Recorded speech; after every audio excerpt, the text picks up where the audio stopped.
Audio, Mark. Can't hear you. Let's try that now. Can you hear me now? Yep. All right. One of these days I'll learn to unmute when I get ready to talk.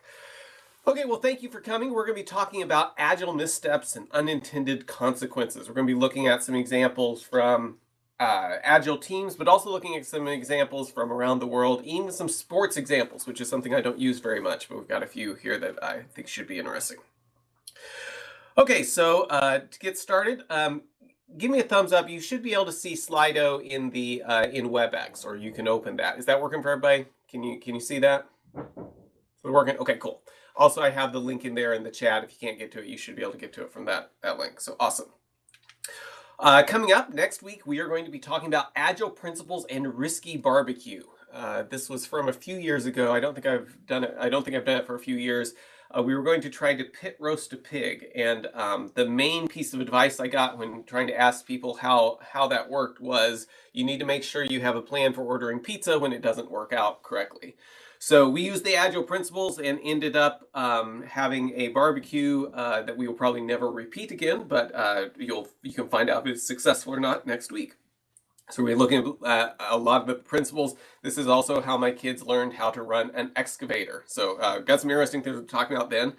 On the 16th, we're going to be talking about the curse of the testing pyramid. So we're going to be looking at testing and some of the common ways that testing is approached, and in particularly looking at ways that maybe the idea of a testing pyramid could mislead us, and also talking a little bit about some of the curses on the pyramid tombs that were open and how that played out. So we're going to have a little bit of history of the discovery of Egyptian tombs and a lot of stuff about testing. So it should be fun. Okay, so we're talking about unintended consequences, where you're trying to do one thing and you get something else. I remember my parents telling me a story when we had a dog. We lived on a farm, so lots of dogs growing up, but talking about how to train the dog. And they were telling me about somebody or a story that they had heard of somebody that was trying to potty train or housebreak their dog.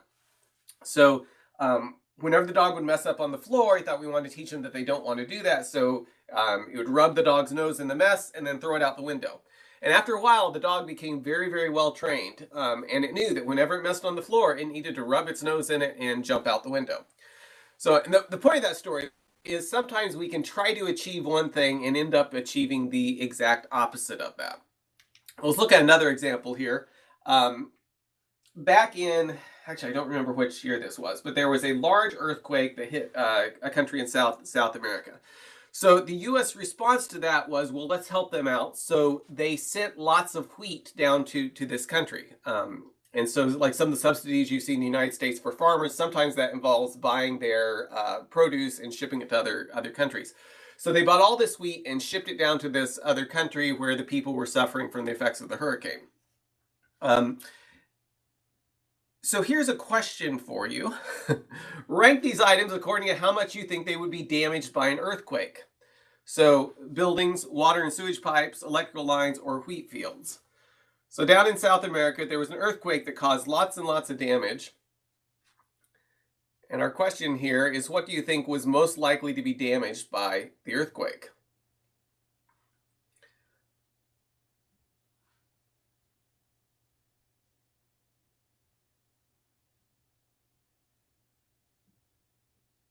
So we got different opinions here, and there's lots of things that could be definitely damaged by an earthquake. But it turns out that one of the things that is surprisingly immune to earthquakes are wheat fields, right? It's a big open field. It shakes it around a little bit, but it's not like it's damaged a lot. So what happened to this country is there were all these farmers there in the country that were making money by selling wheat, and the U.S. just sent vast amount of wheat down into the country just for free to people, and no one was buying anything from the farmers. So in an effort to try to help the country, they ended up bankrupting a bunch of the farmers, and later on, when the U.S. stopped sending wheat, there was a big problem because all the people that had produced the wheat before were no longer able to do it. So these are the types of unintended consequences where you're trying to achieve one thing or trying to help in some way, and you end up creating a bigger problem sometimes than what you're solving. And these are the types of things we want to try to avoid. So let's look at, here's an example from a project. And some of these are I've combined in some ways different projects I've worked on. So if you've worked with me on a project, this may not represent an exact project I've been on, but several projects I've been on, particularly one I'm thinking of in the financial area and some others in the financial area. They became so focused on insulating from change, and that's what they became. What they were really worried about was that we might need to change some of this stuff later on. So they were trying to build Slido code. So if you are in, just a quick thing, if you're in WebEx, it should be built in. You should be able to get to it from there, and then you don't even need the code. But let me paste it here again, just in case. See if that helps you out. Okay, so this team, they had gone through, some of the people on it had gone through a place where they needed to change out some technology, and it had been very painful. So they were trying to make sure that never happened again. So they became very focused on insulating from any change. So every piece of code, they were trying to do everything really modular to where you could swap out any of the technologies they were using. So they were avoiding using any technologies directly by trying to make it to where everything was being wrapped. The problem that they came into is they were developing a cure for a problem that we didn't actually have yet, which was needing to switch out technology. In fact, if the project failed, we weren't going to be in a case where we would ever need to switch out technology. The other problem was the cure had a bunch of nasty side effects that were in many ways worse than the problem they were intended to solve. And this is a common thing you will see when Agile projects start getting these unintended consequences, is you try to solve for one thing, but you do it in a way that actually makes everything else worse. We see this a lot of inefficiencies in organizations. Some of the talks about flow and how things move through the system is we end up trying to optimize for one particular department in a way that just spreads the cost into all the other departments. And it's massively more expensive, but it's just hidden because it's spread out. So we want to watch out for these situations where we're trying to do one thing and we have a bunch of side effects that are much worse than what we're actually preventing against. So in thinking of that, imagine that you've got a runny nose. What side effects are you willing to accept to make your nose stop? Now, I know this is a silly example, but I'm wanting us to really think about what the side effects are that we have in our software projects. So what might you be willing to accept? You know, maybe a dry mouth, itchy ears, halitosis. I'm not sure. I might rather just carry a Kleenex around with me. Discolored fingernails, urge to slap your coworkers. If that's a side effect of some cold medicine, that might, you know, depending on how you feel about your cold coworkers. Pinky paralysis. Did I have some others on here? I think there's some more further on. Oh yeah, spontaneous combustion. Like, you know, would you be willing to take the medicine if it has a chance that you might spontaneously combust, or a high chance of alien abduction? And this is kind of a silly thing, but what I want us to be thinking about, though, is when we're looking at trying to solve or deal with risks, we don't want to do things that are worse than the thing we're actually trying to solve for, right? If I've got a runny nose and I do something that makes me spontaneously combust, that's probably not a good trade-off. I'm actually increasing risk somewhere else, and maybe I've solved my runny nose, but in a way that's much worse than the thing that I'm actually trying to avoid. So let's see, how do I see my... Okay, there we go. So most of us are okay with dry mouth, itchy ears. A lot of people are okay with discolored fingernails. A bunch of us are very fine with the alien abduction. So about 25% of us are like, you know, I'll go ahead and get rid of a runny nose, even if it means I'm going to be abducted by aliens. Urge to slap coworkers, pinky paralysis. It looks like most of us are kind of concerned, you know, halitosis and spontaneous combustion are the things where most of us won't live with. Although 5% of us are fine with spontaneously combusting if it means our nose doesn't run. So that wasn't expected, but okay.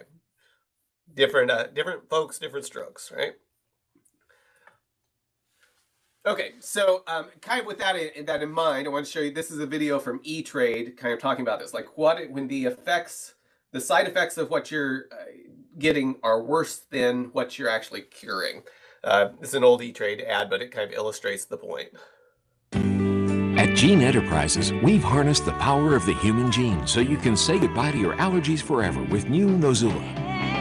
Nozula may cause the following symptoms: itchy rashes, full body hair loss, projectile vomiting, gigantic eyeball, the condition known as hot dog fingers, children born with the head of a golden retriever, seeing the dead, bone liquefaction. identification, possession by the Prince of Darkness, tail growth, elderly pregnancy, back. E-Trade. It's your money. So I think that's kind of a funny example, though, of where the cure is much, much worse than the actual symptoms that you're working against. And I don't know if you caught that at the end, but children born with the head of a golden retriever, condition known as hot dog fingers, possession by the Prince of Darkness. You know, those are some pretty serious side effects for that drug. Okay, so back to this project that we were talking about here. So how would we actually avoid some of these side effects where we were making things much, much worse and much harder to develop in? Some of the questions that we started asking ourselves is, are we solving the actual problem? Is this a hypothetical problem that we may need to change out software later?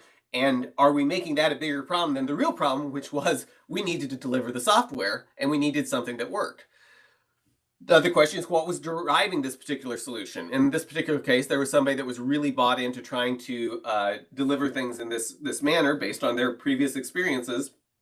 And that was really a big driving point of this, maybe more so than the idea that the whole team agreed that it was a risk. And then the last thing is asking ourselves, is the solution worse than the problem?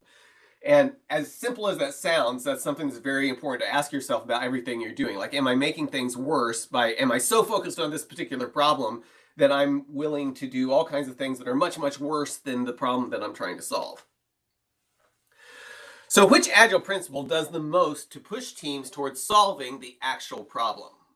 So whatever is the real problem that's preventing your team from succeeding or delivering. So is it working software as the primary measure of progress?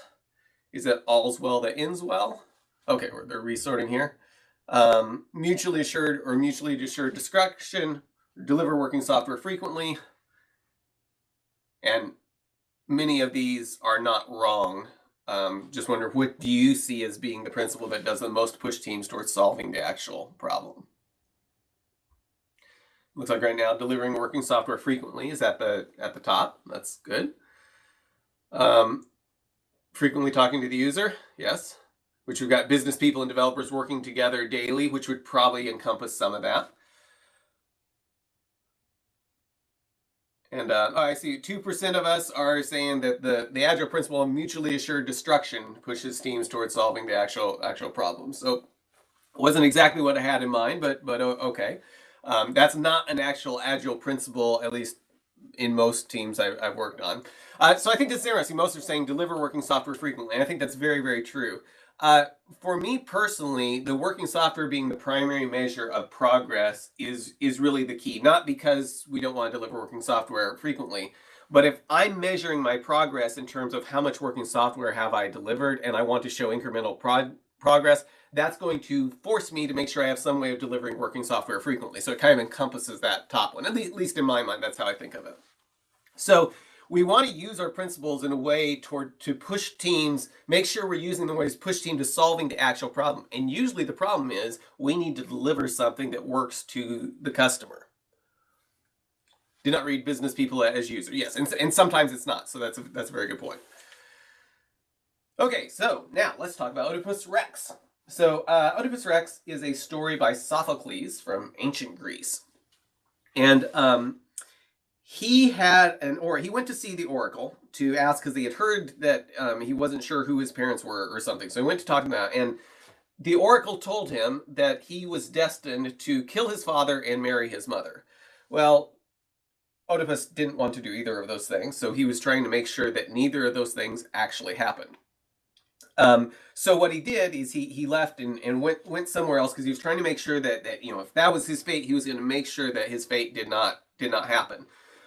So he left and went to an entirely different, he was in Corinth and he went to Thebes. I'll show you what that looks like. But I ask you, what did Oedipus think his biggest risk was here? That he's accidentally killed the people who raised him, not knowing who his parents were, the oracle gave him bad information, or bears? What did he think was his biggest risk?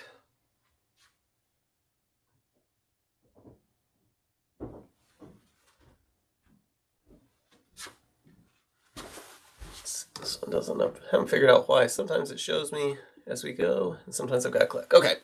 So accidentally killing the people who raised him. That's what his big concern was, that he would accidentally kill the people who raised him. Now, that's what he thought his biggest risk was. So he decided to leave Corinth and go to Thebes so he wouldn't be around his parents, so he couldn't accidentally marry his mom, or he couldn't kill his dad. So he left Corinth, went to Thebes, because they were like, well, if I'm not around them, and that's about 100 miles away, it's like, then these things won't happen. Now, the question for you is, what was his biggest risk actually? Was it bears, slipping and killing his parents, like just accidentally killing them, not knowing who his parents were, or insulting the oracle? What do you think his actual biggest risk was? Misinformation. Okay, well, in this case, it wasn't misinformation. Well, yes, I guess that's true. I guess it was part of that. So his real risk here was not knowing who his parents was. It wasn't like he was going to accidentally marry someone without knowing it. The issue was really he might not accurately know who his parents were, but that wasn't the risk he was allowing for. So he was down here in Corinth, the lower of those, and he went to Thebes, which is like, I think by car nowadays it's 99 miles. So, 2 hours away by car, then it would have been a lot further away. So went way far away so he couldn't accidentally kill his parents. So he traveled to Thebes. Well, and there's kind of, adventures on the road. He's traveling to Thebes. He's attacked on the road, gets in the fight with someone, and he ends up prevailing and he kills the people that were attacking him. And then he comes upon the Sphinx, and the Sphinx asks him a question, and it's one of these situations where if you get the question wrong, the Sphinx eats you. No one knows yet what will happen if you get the question right, because no one had done it yet. And so but you can't get it wrong or you die. And that may sound a little bit familiar if you've seen Monty Python, The Holy Grail. It's a similar situation to this, right? He's going to ask you questions, and if you get it wrong, it throws you into the ravine. And if this does sound familiar, yes, we're pretty sure that Sophocles did steal this idea for his story from Monty Python. But in ancient Greece, the copyright laws were a lot more lax, and so that wasn't really a big deal back then. But yes, he probably stole it from Monty Python.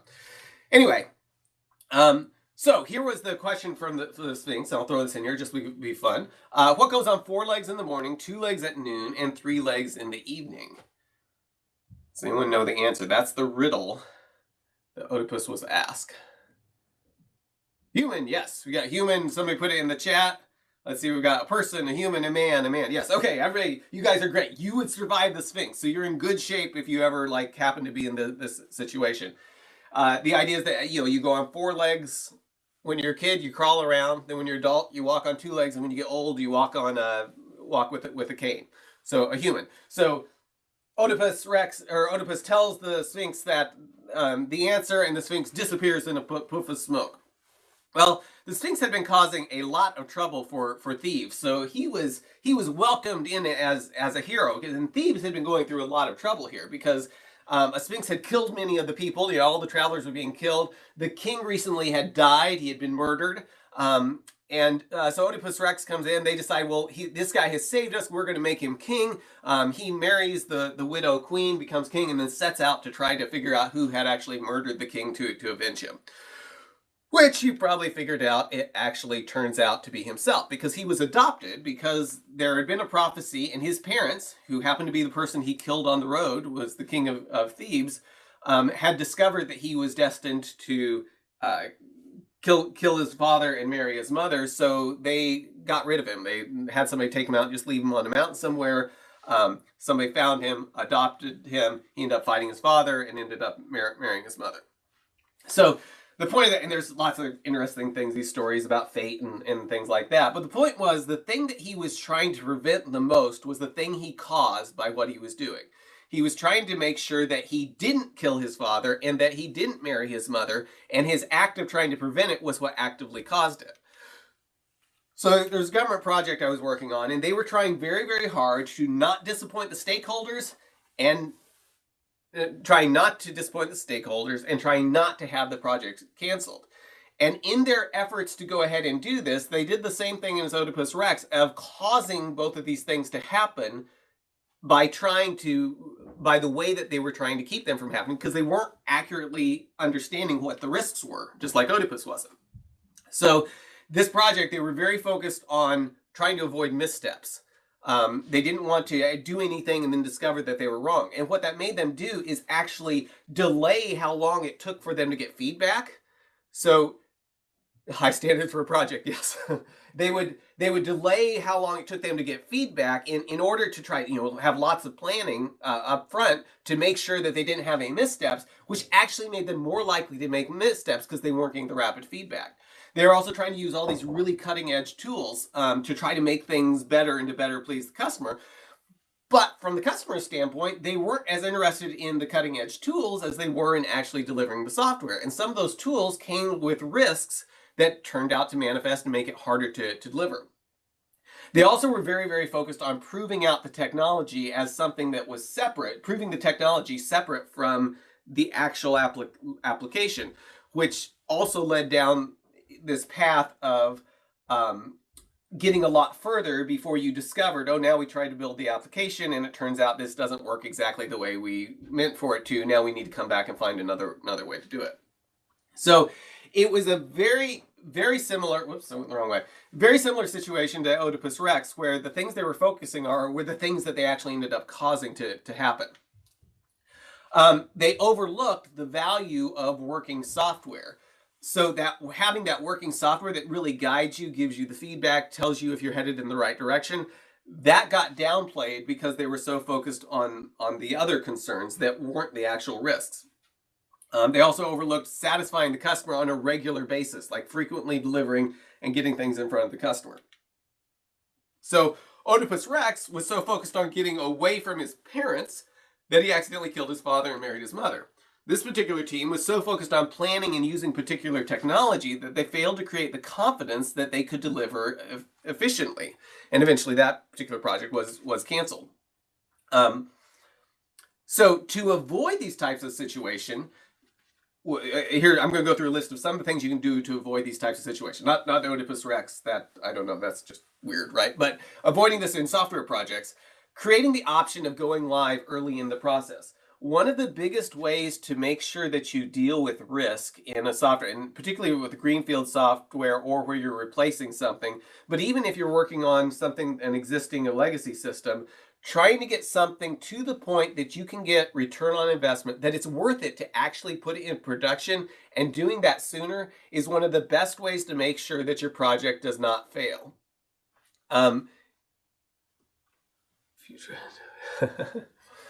If you create that option of getting to the point where you say, we can take this live, you now, particularly from your stakeholder standpoint, you've now given them options. They can choose, hey, we want to build the rest of this before we do it. We want to build this other piece. But it completely changes the dynamics of the software to where now you're at the point where you can say, we can get return on investment from this now.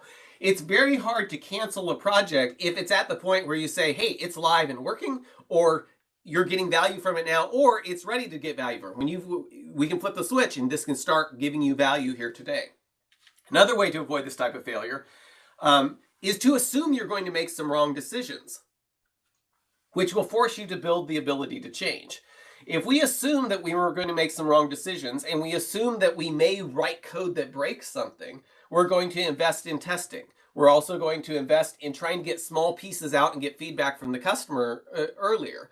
If we assume that we will touch code once and never have to touch again and it will be right and that will never change, we may not be as willing to invest in testing.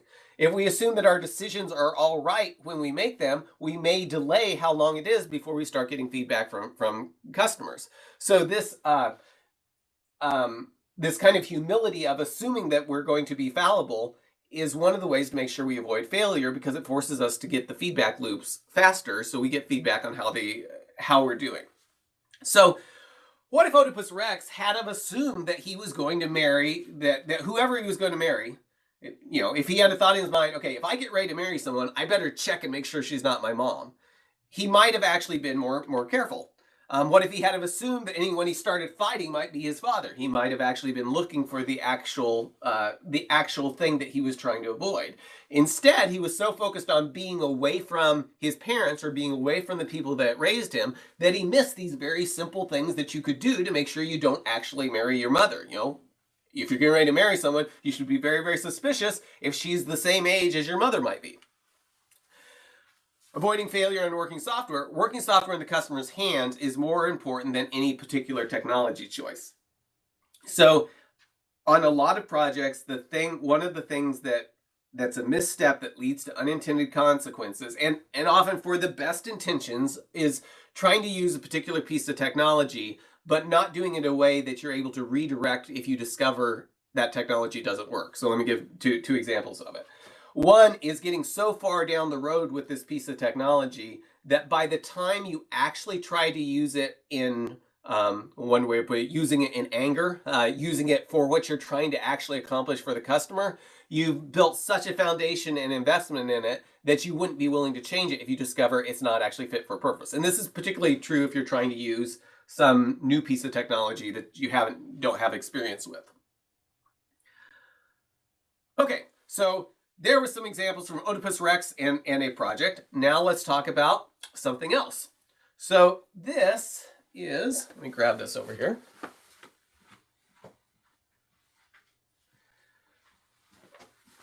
Back in the, I think it was the 70s or 80s. I think I have the date here. Oh yes, it was 1979.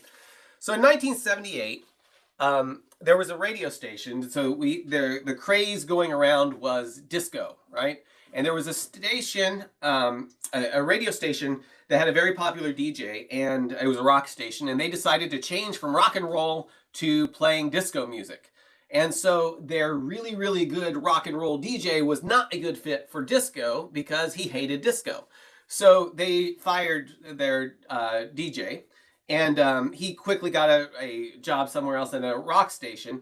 And kind of the way they played this up, the rock station was like trying to really lean into the fact that this celebrity DJ had been fired from the station. So he started a whole movement to try to do away with disco. Like he hated disco and had a club of people that hated disco.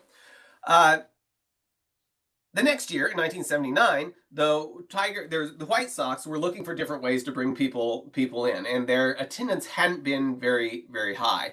I think they had a stadium that would hold 50,000 people, and I think they were having attendance maybe sometimes of 5,000. So the owner's son had this idea, and he said, what if we've got this kind of celebrity DJ, maybe we could get him to help promote this, and we'll have a disco demolition night. And if you bring a disco record, we'll let you in for 98 cents. And yes, Steve Dahl, disco demolition night. Yes, you've got it. And they weren't real. Matter of fact, Steve Dahl, the DJ, was saying, I didn't even think, we may not have very many people there, but he promoted it on the air and stuff. So he shows up. So did 70,000 disco hating people who all brought their records. And evidently not just one record. So they came in and they turned in their record, which went into this box, and then they were going to blow it up in between the two games. I think they were playing the Tigers. So they get those all out there. Well, 50,000 people make it into the stands, and there's 20,000 people who the main thing they have in common is they all hate disco and they have records. Didn't make it in. So these people start climbing in up the walls, through the window, in different ways to get in. And you've got a bunch of people that aren't necessarily interested in baseball or the nuances of the game, but are very, very interested in hating disco together. And there was lots of the kegs of beer, just madness. The other thing that happens, like I mentioned, not all of them took, they turned their record in, but they also had extra records that they brought with them. Well, imagine a stadium packed full of 50,000 plus people, and a large number of those have these discs, right? It did not take long for discs to be flying around and the people on the field. As a matter of fact, if I understand right, everyone on the field was wearing batting helmets because they were worried about getting hit with a flying disc. And this would be a pretty big deal to have flying out of the air and hit you. Anyway, so the big thing was they blew up they finished the first game. Steve Dahl goes around. He's dressed as an army person, and they're going to destroy disco. And he drives a Jeep out. Anyway, they blow up all these discs, which blow up, puts a crater in it. There's just junk everywhere and stuff. And then all the fans isn't the right word, because these weren't baseball fans. All the people that hated disco rushed the field, and they ran out. People ran around the bases. Fires got started in different places. I mean, it was just complete mayhem. And the announcers are asking people to leave or to get out so they can play the next game. And matter of fact, he finally says, I do encourage you to watch the video. Matter of fact, I'll try to send a link in the email after this. But they're just ignoring him. So finally he says, "Can you hear me?" And they all yell, "Yes." He's like, "Would you please clear the field?" And he yells, "No." They all yell, "No." Anyway, this mayhem, they ended up canceling the game. I'm not sure if they ended up actually forfeiting it officially, but it goes down. It's known that in terms of it being a wild success at getting people somewhere, it was a wild success. In terms of it being good for baseball, it was not. Just a bunch of people that hated disco music, not necessarily people that like baseball. Their goals did not align with most of the people there did not have goals that aligned with the goals of the baseball fan. A 10-cent beer night from Cleveland Indians Guardians game. Okay, yeah, there are some other examples of stuff like this too. I had a few. This one I thought was the best. There's some others. I think I've got some more at the end.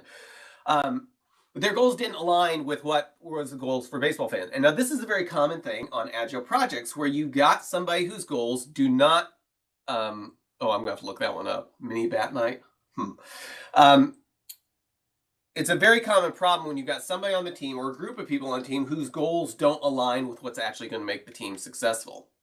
So, for example, on a team, when there's a new project coming out, or even an old project, oftentimes that can be used as an excuse or a means to do something. Like there's something that somebody wants to accomplish, so hey, if I get a new project, I'll be able to do X, Y, Z, and stuff like that. So some things I've seen is they're using this project because they're really driven not necessarily by the success of the project, but by trying to use a pet framework that they're either creating or that they've used before and want to use again. But it's really being driven by using this framework more so than what's actually going to make the project successful.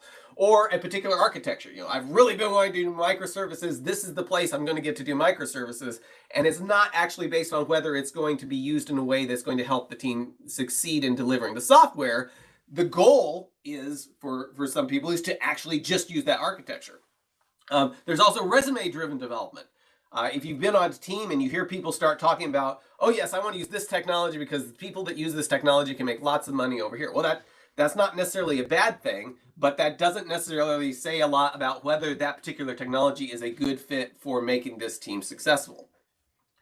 Anyway, when you have situations where these are the types of things that are driving people, they may not share the customer's goals.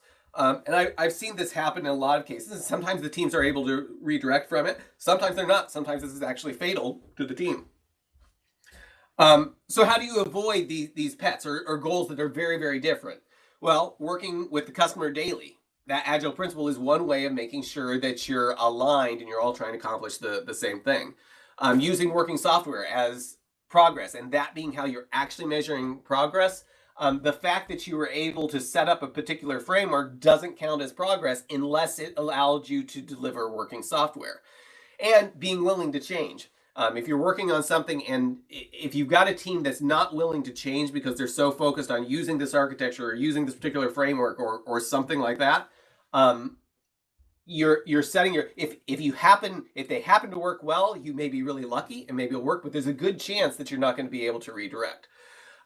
One example I've used with teams when we're talking through these types of things is, let's say you're going on a road trip and you got 8 people in a van and half of you are trying to go to LA and the other half are trying to go to Chicago.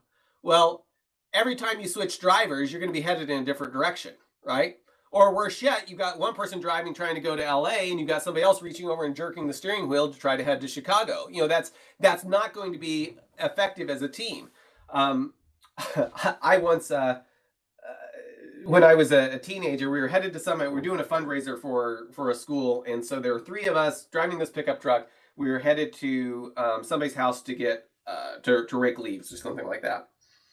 Well, we were driving my family's pickup truck, and my brother and I knew that the compass in our pickup truck it wasn't just broken, it was just always wrong. It was off by like 90 degrees or something like that, or maybe 45 degrees, something like that, just always wrong. And the other person in our car didn't know that, and we didn't know he was looking at the compass. So we were talking, okay, how do we get to this house? And he kept saying go this way, and he was always saying the opposite of what my brother and I were thinking. Anyway, we finally found the house, but it turned out when you're using very different measurements, different ways of indicating whether you're on track or not, it's really hard to get anywhere. And that was just 3 people in the car. Imagine a team of 5 to 8 people. Okay, so avoiding pets. These are some ways to avoid conflicts in having different goals. You want to watch out for these types of things. And like we said before, one of the best ways to direct this is if you can get some part of your application live, a lot of these things go away, right? A lot of them it's a lot easier to make good decisions on, I have something live and I need to take it to the next iteration. It's a lot easier to make good decisions in that particular situation than it is when it's kind of like, oh, we'll deploy this someday. And it's a lot easier to fit a lot of stuff in if you don't really have that laser focus of how do we get to this next thing that's valuable for the customer. Okay, Cobras. And unless I see Astrid, I'm guessing baseball isn't a huge thing in Germany, but yes, there are aspects of baseball history that's very interesting. And I'm not a huge sports person anyway, but I like these particular stories. There was another one where they gave everybody Sharpies. Sharpies sponsored it, and they gave everybody Sharpies right before they went into the stadium. It turns out that's not a good way to prevent graffiti, is to give everybody permanent markers right before as they enter. Okay, let's talk about Cobras. When India was under British rule, so the UK from what I understand, does not have a lot of snakes. As a matter of fact, I don't think there are any snakes in Ireland. So there's not as many snakes there. You get the British spreading out across the world, and they get to India, and there are lots of snakes in India, including king cobras that are very, very venomous and can kill you. So the British come up with this great idea, and they're like, we've got a big snake problem in Delhi. Maybe we should give a bounty for dead snakes. So they started paying money whenever people would bring in a dead snake. The British were very excited because they were getting lots and lots of snakes in. We got all these snakes coming in. This is great. We're lowering the cobra population. But here's a question for you. What do you think is the easiest place to get cobras? Is it from the wild or from a cobra farm? What do you think? Yes, it turns out that going out into the wild and trying to find a cobra in the wild and catch it is much more dangerous and a lot more trouble than if you just start a farm and raise cobras. So all these cobra farms popped up in different areas, and people were raising cobras, killing them, and then taking them to the British and getting lots of money from it. So after a while, the British realized what was going on. Like, okay, well, this isn't working. We're just raising more snakes here. So they canceled the bounty program. So they canceled the bounty program. Well, then there are all these snake farms that have cobras. They didn't want to have to deal with them or feed them anymore, so they let them go. Well, at the end, they had a bigger problem than before. They had more cobras than they had before because they had created an incentive to raise cobras. And so they raised a bunch of cobras, then they got rid of the incentive to go ahead and kill them, and now they had more cobras than before. I think cobras are fascinating animals. I'm glad not to be near them, but they've got they're fascinating. Anyway, this is a really good example of when you're trying to drive change or drive progress, and you start measuring things in ways that are counterproductive. I was working with a team one time that was really struggling to deliver. They were very focused on highly complex approaches, and they were having trouble delivering anything in each sprint. There was some aspects of it that they were delivering, but lots of aspects that they were having a very hard time getting anything delivered to the customer. People started noticing, though, that when there was a demo and they actually somebody delivered something or showed a demo of it, they got lots of kudos. So in some way, those kudos of just like, hey, great job, you've got this, this is wonderful, were starting to act a little bit like a bounty, like the bounty for the cobras. So if a team is having problems delivering a usable software in a sprint, what is a good option?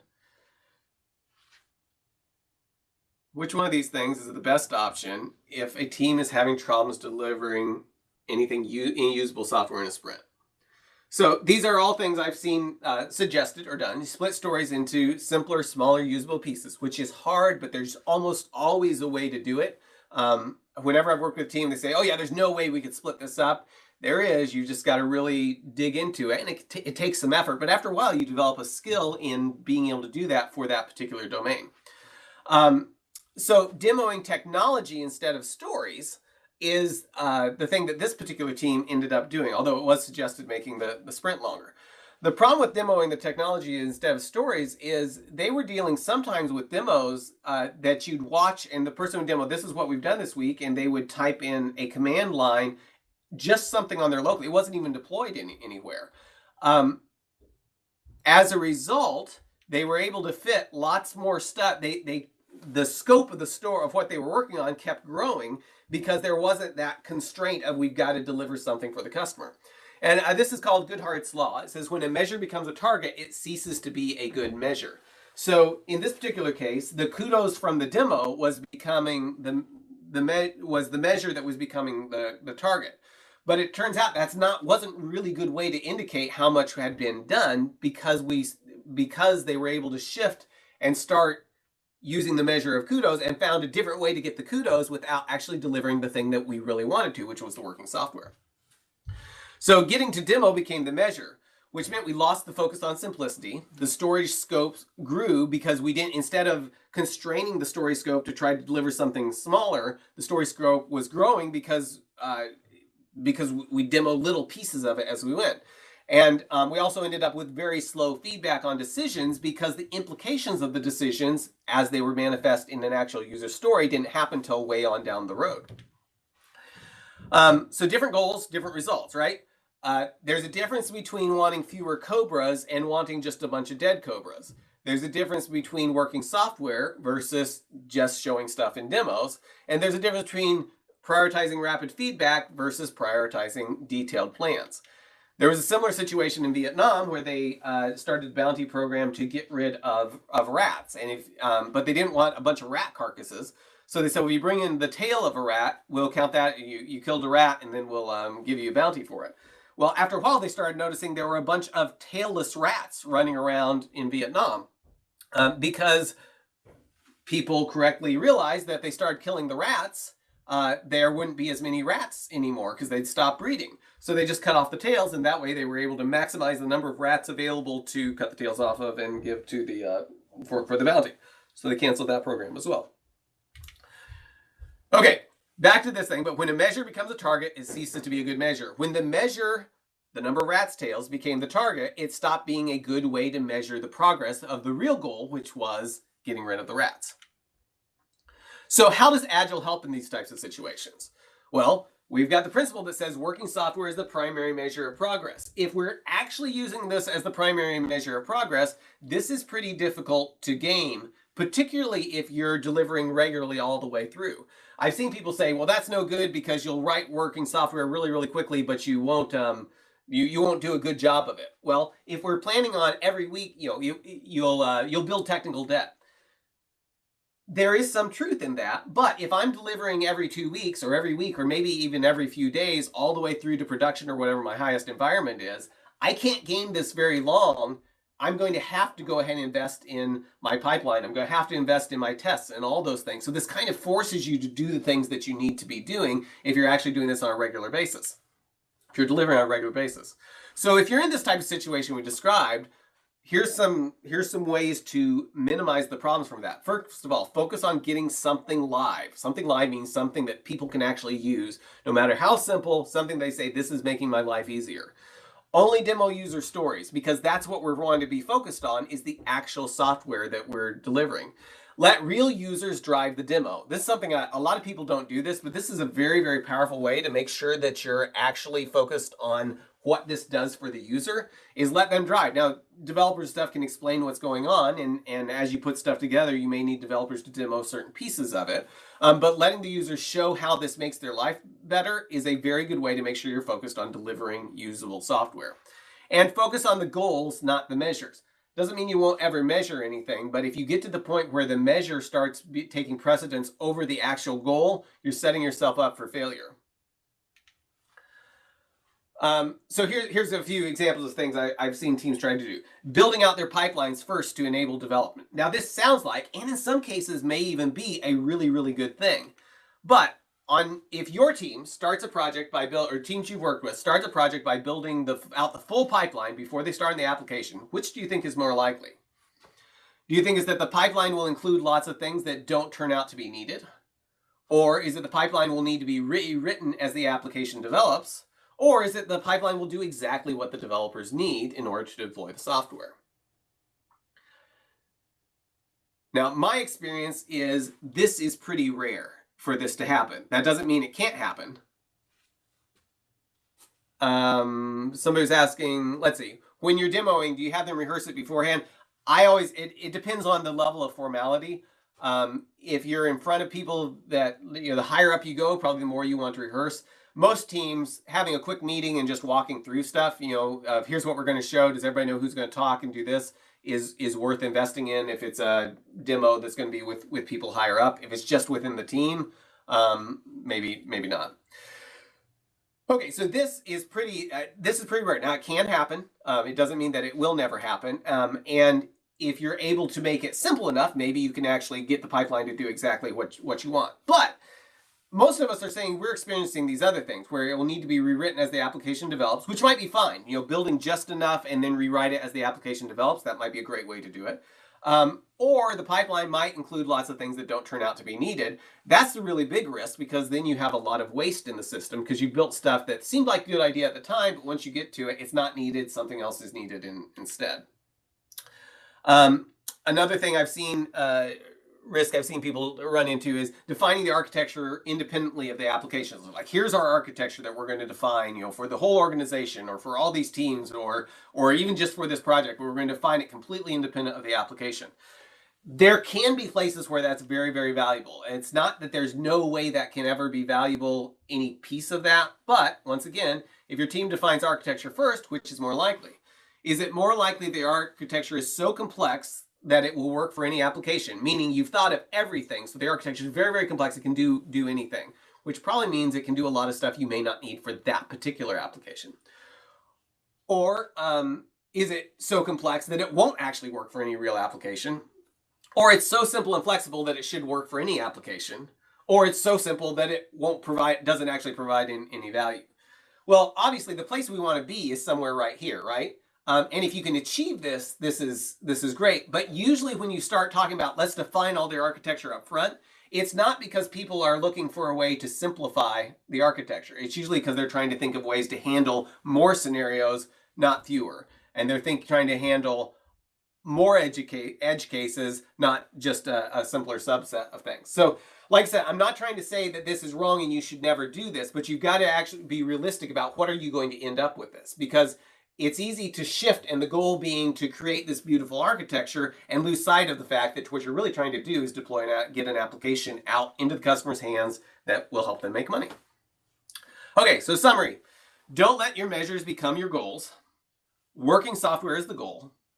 Deliver frequently, and prioritize getting something live. Those 4 things are really key. If you're able to get teams to do this, most things will self-correct. Right? So all those things we talked about the architecture, planning upstream, if this is actually being prioritized with the team, you'll probably get just enough architecture that you need, just enough architecture that you need, and enough feedback from the application to help direct it. Just enough pipeline that you need, and enough feedback from the application to build stuff as you discover things.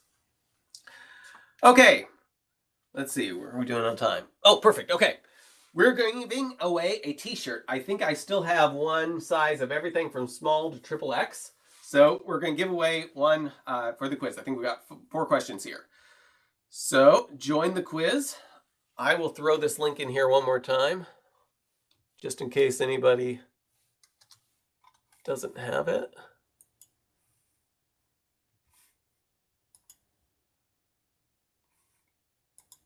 I'll put it one other place here.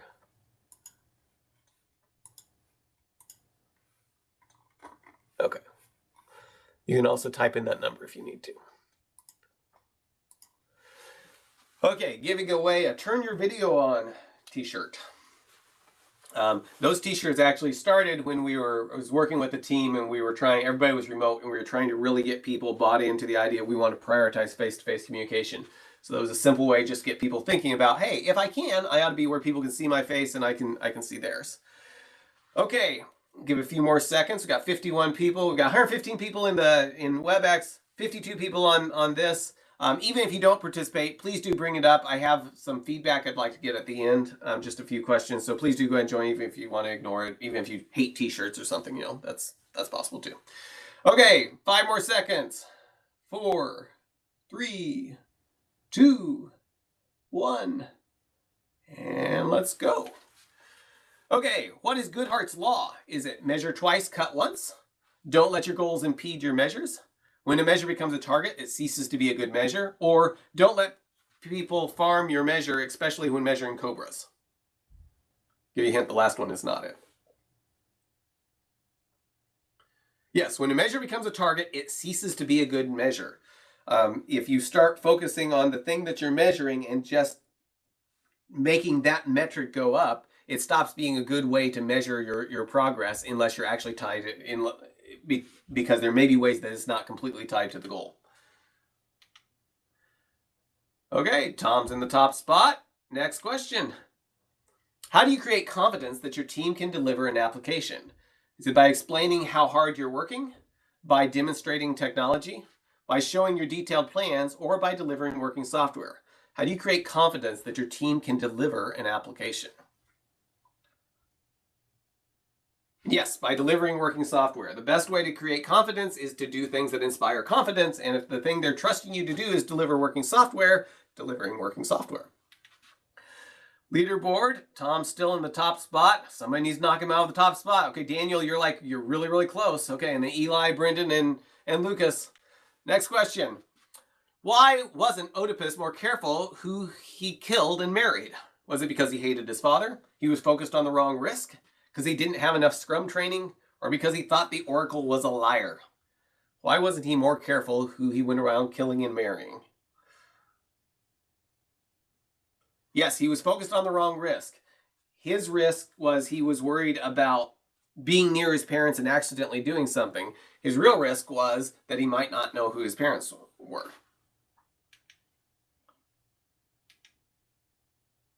Oh, and Daniel pulled in the top space. Eli, Tom's at third, Brandy, and Jeff. We've got 7 questions on this. Okay. What did Mark say was more important than any particular technology choice? Was it documented architecture, working software in the customer's hands, formal planning documents, or Cobra farms? Not more dangerous, more important for software teams. And yes, working software in the customer's hands is what I said was more important than any particular technology choice. Formal planning documents can be very, very valuable, but working software is our actual goal, is how we're measuring progress. Daniel kept the top spot, followed by Eli, Tom, Frank, and Manny. Which was not a suggestion for focusing on the actual goal. Was it to let users drive it? Remember, which is not a suggestion. Letting users drive at a demo, focus on getting something live, only demoing user stories, or creating your own framework, which is not a suggestion for focusing on the actual goal. And yes, creating your own framework was not a suggestion for focusing on the actual goal. The letting users drive, focus on getting something live, and only demoing user stories are all ways that you can help make sure that people are focused on the actual goal. When the user's driving something, they're the person they're going to benefit from it. So you have all the conversation around, hey, this is how it makes my life easier. Eli pulls into the top spot, followed by Daniel, Frank, Bonnie, and Tom. 2 questions left. What is next week's talk about? Is it the curse of the testing pyramid, how to avoid snakes, agile and risky sushi, or agile and risky barbecue? What is next week's talk about?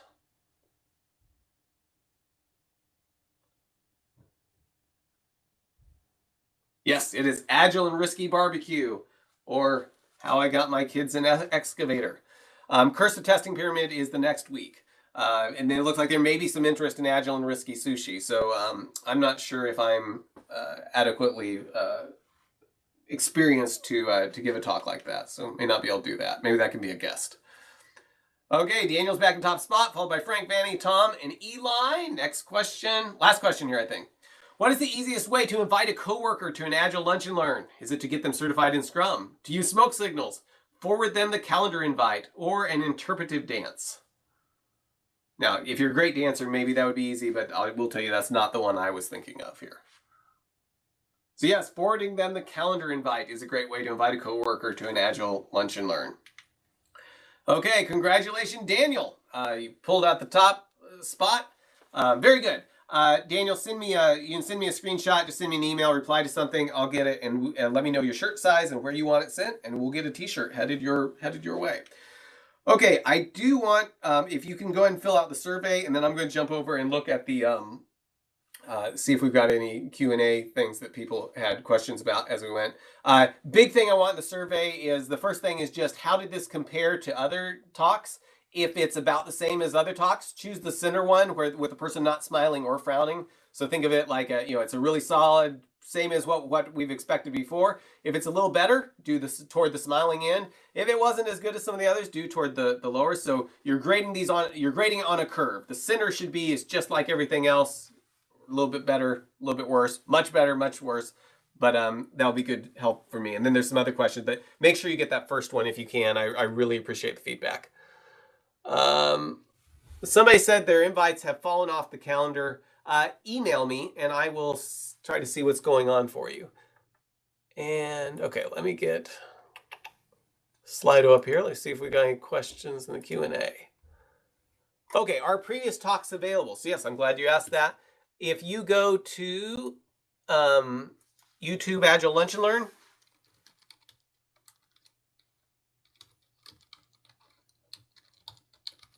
go to that URL. It should let you find the previous talks that are there. Most of them are under recordings, but there's also some under live that I haven't moved over yet. Well, thank you everybody for coming. Hope to see you next week. I'll stick around for a few minutes. If anybody's got any thoughts, concerns, aggravations, or ideas, I would love to hear them. Mr. Taylor's question in the chat. Oh, let me see.